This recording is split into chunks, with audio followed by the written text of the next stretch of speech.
Good morning, friends. I'll start with the morning information report of the General Staff of the Armed Forces of the Kiev regime. It is reported that fighting is already underway in the area of the city of Slavyansk and continues near the settlements of Popasno and Kurikovo.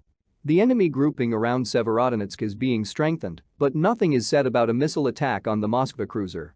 However, the Russian Ministry of Defense confirms that ammunition detonated on the cruiser. The crew was evacuated. The cruiser Moskva no longer exists as a combat unit of the fleet.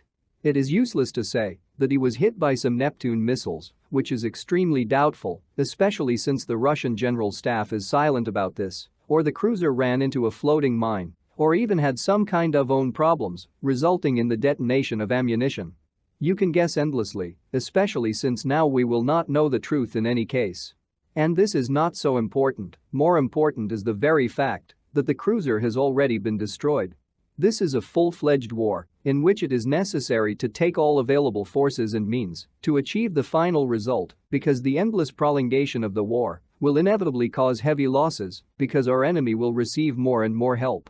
Right now, for example, a border crossing called Three Sisters was fired upon by the armed forces of the Kiev regime. And this is the only border crossing through which citizens of Ukraine can get from Belarus to Russia by land route.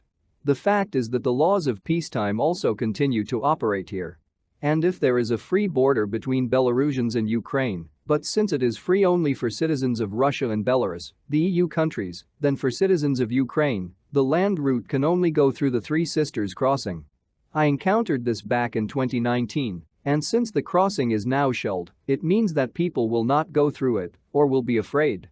This means that now Ukrainians from Belarus can get to Russia only through the airport.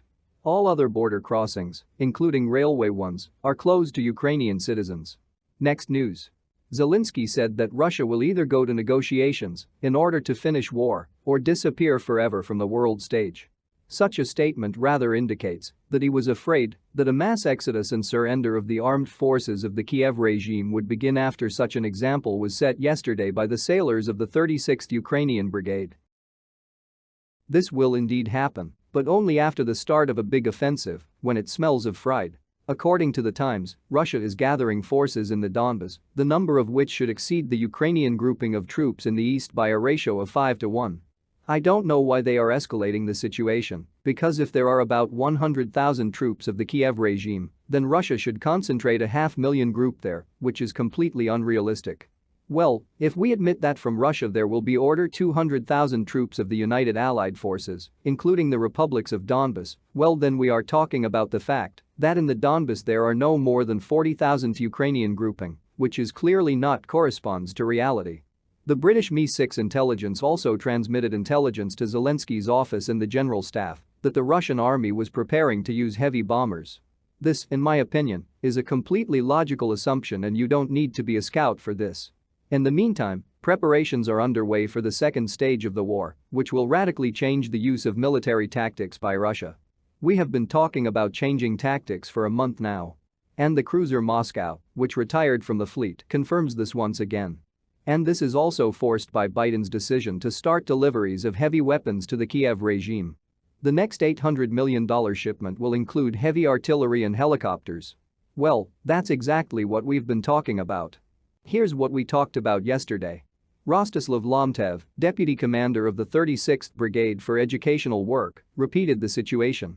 The first time he was captured by the armed forces of Russia in 2014. He was exchanged, and now he is fighting again. This is clear evidence that prisoners can be returned only as a result of an exchange and only one for one. And Britain is growing dissatisfied with the policies of Prime Minister Johnson. Quote, "We're fed up with two-faced thugs." This is the work of British cartoonist Beau Moran. Well, the governor of Kursk, Roman Starovoyt, confirmed the shelling of a border checkpoint in the Kalinin region from small arms. And the Russian Ministry of Defense reported that if strikes on Russian territory continue, the Russian armed forces will strike back at decision-making centers, including Kyiv. This is an unequivocal warning to strike at administrative buildings where the Kyiv regime operates. India plans to increase deliveries of its own goods to Russia by $2 billion. This decision was made after negotiations between the Americans and the Indian Prime Minister. It answers the question. Will India submit to the United States? No, it won't obey. It will make compromises but will continue its own policy and will not refuse trade with Russia. And for other news. Most of the arrests for prostitution in Sweden were related to Ukrainian women, writes the British Daily Mail. A Swedish police operation was carried out, during which 38 men who visited prostitutes were detained.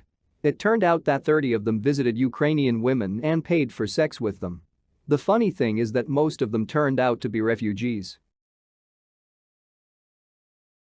And the television news service of Ukraine spoke about a soldier of the armed forces of Ukraine who was captured by the Russians, was shot, after which he survived. For 2 days he made his way through secret paths, got out, ended up in the hospital, where they found that a bullet hit him in the heart.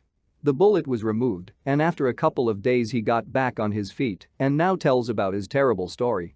Many even believe. And in Romania, a student decided to dry his towel in the window. As a result, the police raided him because there they saw the letter Z. You see the full photo of the towel. It's still just like a stall for a horse.